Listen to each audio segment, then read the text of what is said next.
You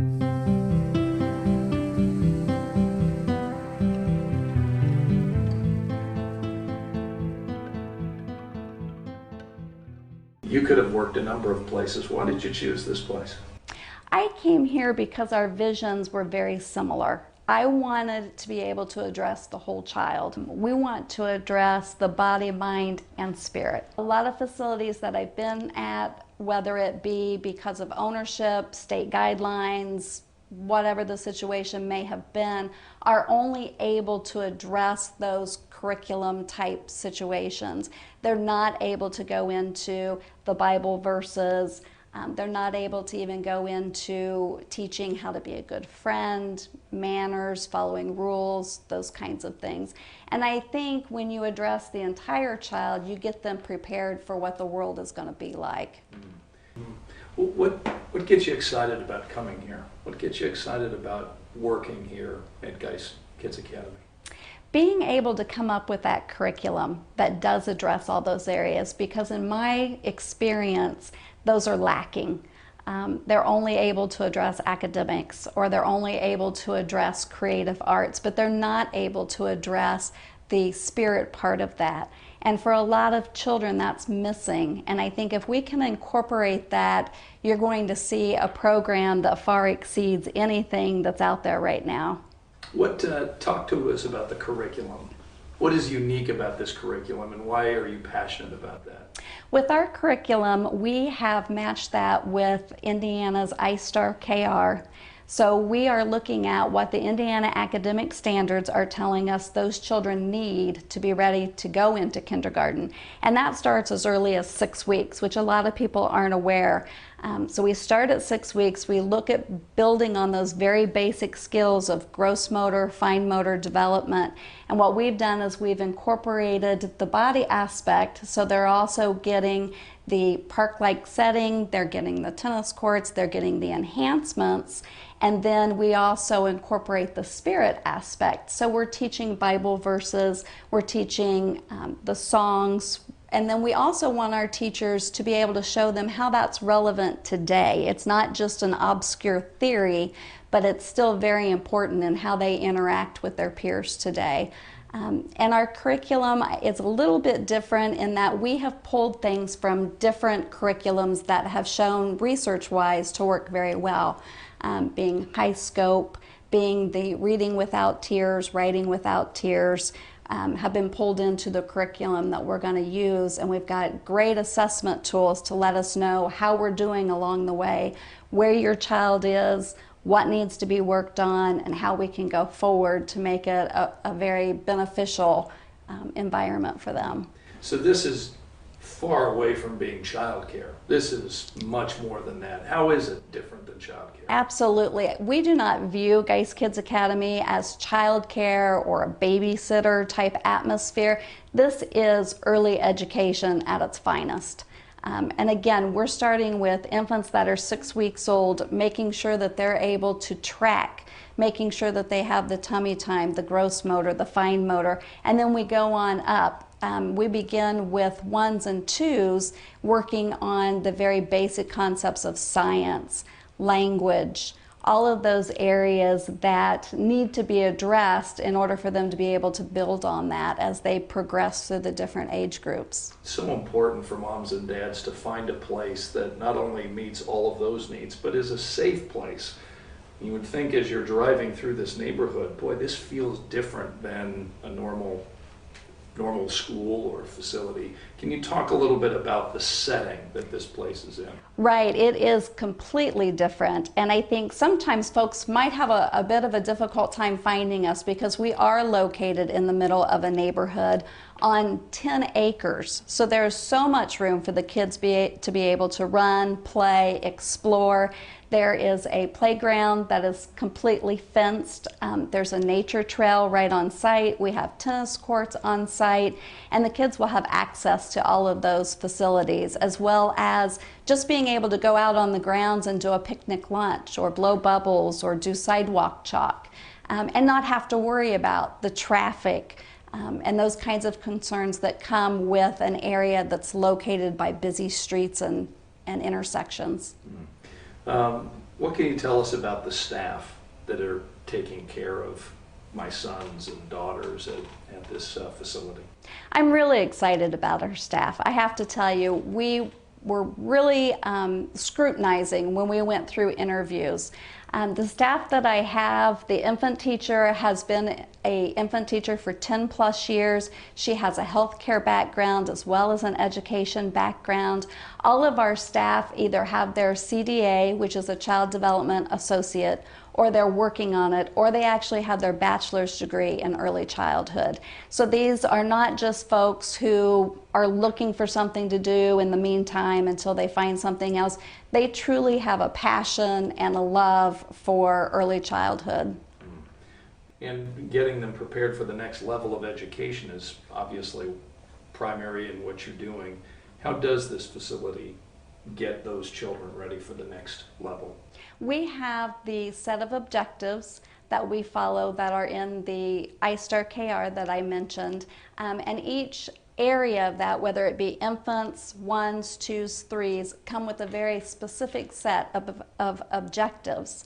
And once they meet those objectives, they move to the next level. All of those are set, so when that child leaves us, they are prepared to enter kindergarten and enter it successfully. I would imagine that teacher-student ratio is really important. You know, parents don't want their child to just be another number or get lost. Talk to us about how the teacher-student ratio works here and why maybe a smaller setting is important and beneficial to children. Right, absolutely. Because we are in a ministry, we are not required to go by state standards, but we do. And we do that for a purpose. I believe those standards are set, one, for safety, and two, so the teacher and child can build that bond. In an infant room, it's a 4-to-1 ratio. And then we have capped our infant room, so there would never be more than 4 infants at one time. You'll find facilities that will allow up to 8, but that gets very, very complicated. And then ones and twos have a 5-to-1 ratio. When you get to 3-year-olds, it jumps a little to a 10. It's a 10-to-1 ratio. But what we like to do is have an extra float person, is what we call that person, and they're not assigned to a specific classroom. But if someone is having, maybe a child needs changed, maybe there's been something that's happened in that classroom, it's a very messy craft that day, we have an extra person, an extra set of hands that can slide in there very easily because they're already on site. What's your message for moms and dads that are considering where to send their child? Why send them here? I think you send them here because we're going to encompass all of your child.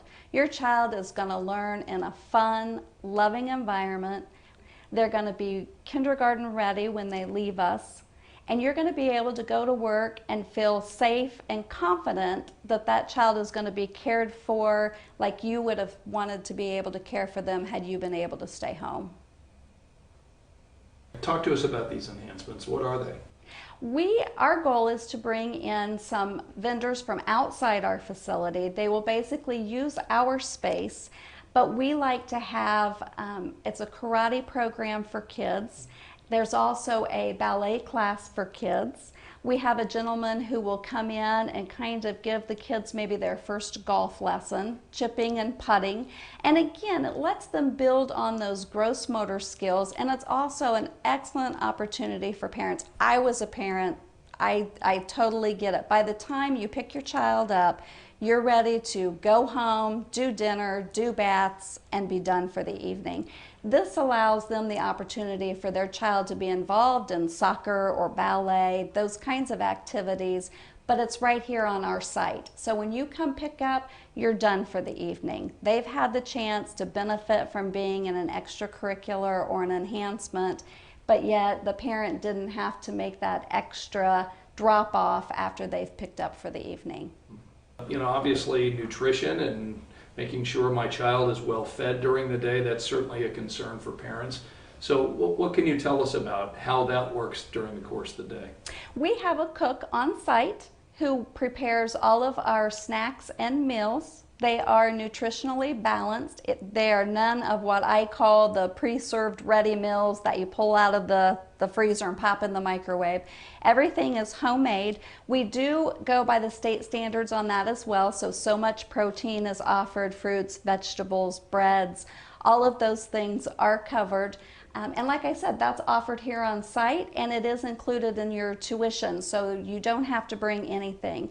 We are a peanut-free facility, so if there are allergies, issues such as that, we can take care of those. And if there would be a need for you to bring a special diet, we can take that as well. Moms and dads may have concerns during the course of the day. You may have an issue with a child. How does that communication work?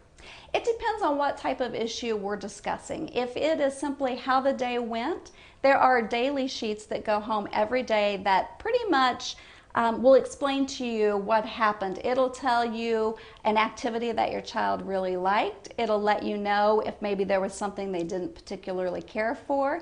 It will explain to you exactly what they had for their meal, whether they ate all of it, some of it, none of it. And then if there's anything that we need, maybe an extra set of clothes, those kinds of things will be listed on there as well. We do have an incident report, so if there were some type of accident or injury, the procedure for that is that gets filled out, that's brought directly to me as the director, and then I would make that phone call to parents just to give them a heads up and say, you know, there was a bump on the head, I wanted you to be aware of it, we applied ice, is there anything more you'd like for us to do? But we always make that contact with mom and dad, and that is absolutely their call as to how they want us to proceed. Technology really allows you some down the road, you know, some unique ways of parents monitoring their children. What are some of the dreams that you have as it relates to that? What I have seen work in the past, and I'm really fond of this, is to be able to take pictures and shoot those pictures out directly in an email to parents during the day. I like for that to be an administrator that does that, so parents don't have to fear that a staff person is going to take a picture and post it to their Facebook page, something like that. The only time that that would be allowed to happen would be from an administrative point of view. And when we have special activities, we'll always post those in the front as you do your drop-off, so you'll know if we're going to have donuts with dads or muffins with moms or maybe the little 500. And we always enjoy to have parents attend on those days as well. But if you're working and you can't get to us, we will absolutely shoot some pictures and send those out to you as soon as we have them. Moms and dads want to make sure that, you know, their child is safe and that strangers aren't able to come in, and what precautions do you put in place to make sure that the children are safe, and how do you handle pickups and that kind of thing? We are a lockdown facility, so we are always in what you would call a lockdown mode. But the way that works is parents will have an individual code. Once they have registered, they're entered into our system, which is called ProCare. They are given an individual access code. So when they come into the door, they punch their code in, and that allows them access to the building. Kind of as a secondary precaution, they fingerprint their child in, and then they will fingerprint their child out. And an awesome benefit to that is when we do fire drills, tornado drills, in 30 seconds I have a count of every single person that's in my building. So I know exactly who needs to get out and who's here. As far as pick up and drop off, when you complete a registration packet, you will put down who's allowed to pick up and who's allowed to drop off or be contacted in case of an emergency. And even though we have that information, we still like to get a phone call as just a kind of heads up for us to know that someone different is picking up, and they must bring a photo ID. Even if they are on your pickup list, we will never release a child without a photo ID. What's the most important thing you want parents to know? That their children are going to be happy and safe. As a parent myself, I think that would be my primary motivating factor. I need to know that my kids are having a good day and they're in a safe environment with individuals who truly love and care about them. Our website gives a lot of information, but the best way for you to find out about Geist Kids Academy is come in, take a tour, bring your spouse, grandparents, bring the children, let them look at the classrooms, and we are new. and we are offering an incredible deal that is really unprecedented in this area. So come take a tour, see what you think, get a chance to meet myself, meet my staff, and I think you'll be really pleased with what you find at Geist Kids Academy.